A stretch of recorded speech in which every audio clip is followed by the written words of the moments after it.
very boring buddy conflict. The live act is awkwardly done, and a lot of the humor just isn't that funny. By your taste. Seriously though, I really do like this movie, even the legend portions, because they are actually important to the story and help drive themes. And I'm gonna story is a discussion of black-white race relations in modern America. No, I do think you can read some interesting themes out of the premise and characters and the way they interact with one another.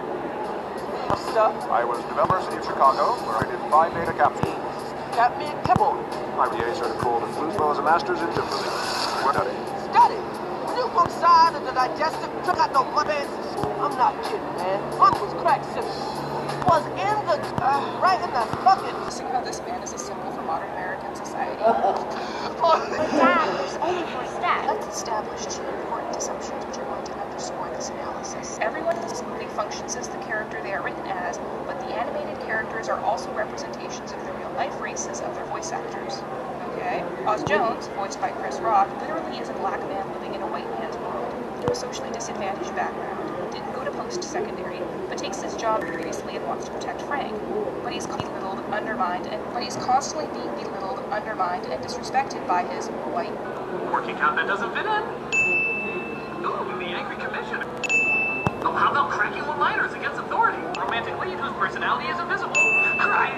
So like him, thinking independence makes up for the fact that she's totally forgettable. Leah, voiced by Brandy Norwood, has to deal with a double whammy of race and sex-based discrimination. She works in the mayor's office and, like Osmosis, tries to do right by the city, but she isn't properly acknowledged, and the good work she does do is often deliberately ignored by her employer. What? That's not what I wrote. She gets catcalled and dealt with communicative epithets, and is often told to do low-impact, feminized tasks like brew coffee and answer the phone. This, I guess, is the excuse why his life is such a wreck now. Though, really, any lame excuse. How did he go from a piece to a zoo cleaning job? They have in common. And why is he a bum loser now? The world is a big school cafeteria. I think he can bounce back okay. Frank is the picture of the lower middle class, works in low-income jobs, scarfs fast food, doesn't get a lot of respect, but could by himself through effort, but doesn't, and is content to eat and drink himself into the grave. It's Wes Anderson. Indulgence and slothfulness all contribute to creating a war which makes Osmosis' life more difficult to acknowledge. Meanwhile, the mayor encourages Frank's self-destructive tendencies in order to placate the public and keep his job on top. More than once, the mayor takes literal control of Frank's body, making him do or say things in order to further the mayor's agenda, even though it is not in Frank's best interest. So, just to get things straight, with Shander in charge, Frank has turned into a fat, balding, unhealthy, egotistical pain in the ass. And you put this guy in anything and the jokes just like themselves. And you, you're just a Farley Brothers. The Farley Brothers movie. I'm glad to see you're aiming high there, Farleys. Just be sure the Farley Brothers are around to fill in.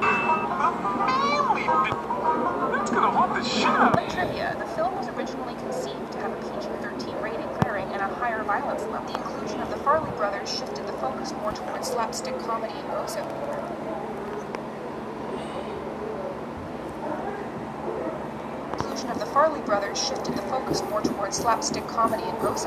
Well, that's...